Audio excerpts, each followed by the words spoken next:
There are definitely ethical dilemmas that salespeople face daily. I'm Scott Sylvan Bell. It's June 11th, 2017, 1:51 in the afternoon. Perfect day to talk about sales, perfect day to talk about closing, and a perfect day to talk about the things that may affect you in the sales business.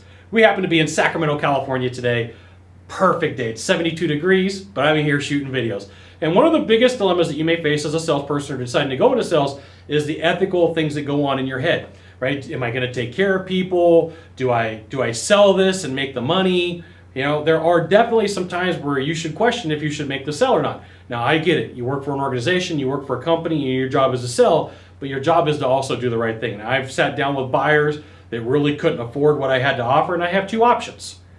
Do I sell them the product, the service, the widget, or the gizmo and cause them financial hardship? Or do I let them know, hey, look, I understand where you're at. Can we get somebody else on the phone who has some money? Can we kind of find an uncle, an aunt, a cousin? You know, do you have somebody, some other source of paying for this? Because there's that drive. You want to win. You want to close. You want to have the ability to go, look what I just did. I just sold this person. And you know, sometimes you're given information that you shouldn't have. Sometimes you're being pushed in a certain way that you shouldn't be pushed. And you're going to have to make a decision. Do I sell or do I not sell? Do I take this action or do I not take this action?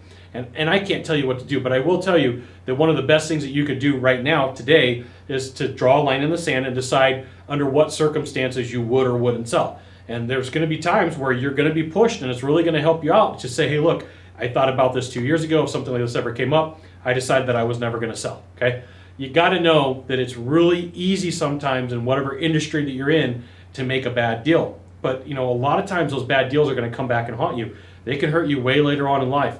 I know of a company on the East Coast that got themselves in a lot of problems, and a lot of government agencies got involved because they made a bad decision, and they hurt people because of the decisions that they made.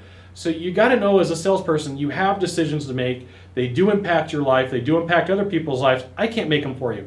I can tell you that, you know, way back in the day when I first started in the sales in the early 2000s, I told myself under these circumstances I'd make a sale, under these ones I wouldn't. And, you know, I've lived up to it because I've known that when you start going down that path of like, oh, it's okay this time, it's okay next time, eventually you can't remember where you are. And I've seen a couple of salespeople and a couple of companies fall because they did not decide what they want to do. This is definitely an ethical dilemma that you face as a salesperson because it's really easy sometimes to make money. It's really easy to close a deal, but you may have reasons why it shouldn't work out, okay? I wish I could give you more on this. I wish I could spend hours on this, but I mean, it really comes down to your belief, your ideas of what you should do and how you should do them. I can't tell you what to do, right? And no, I'm some guy on YouTube, I'm some guy on the internet, I'm some guy giving you advice from, I don't know, around the world. It depends upon where you're watching this video. But you really got to take care of the buyer that you're with. You will face ethical dilemmas. It's going to happen. Now, if you could do a small favor for me in the box down below, leave a comment, question, or story, that'd be fantastic. To the right, to the left, there's a subscribe button. You know what you got to do. You got to subscribe. And then last of all, you can send it out to all your friends via StumbleUpon, Facebook, Twitter, Google+. Why not even LinkedIn? Scott Sylvan Bell. We'll see you soon. Thanks for watching. Aloha.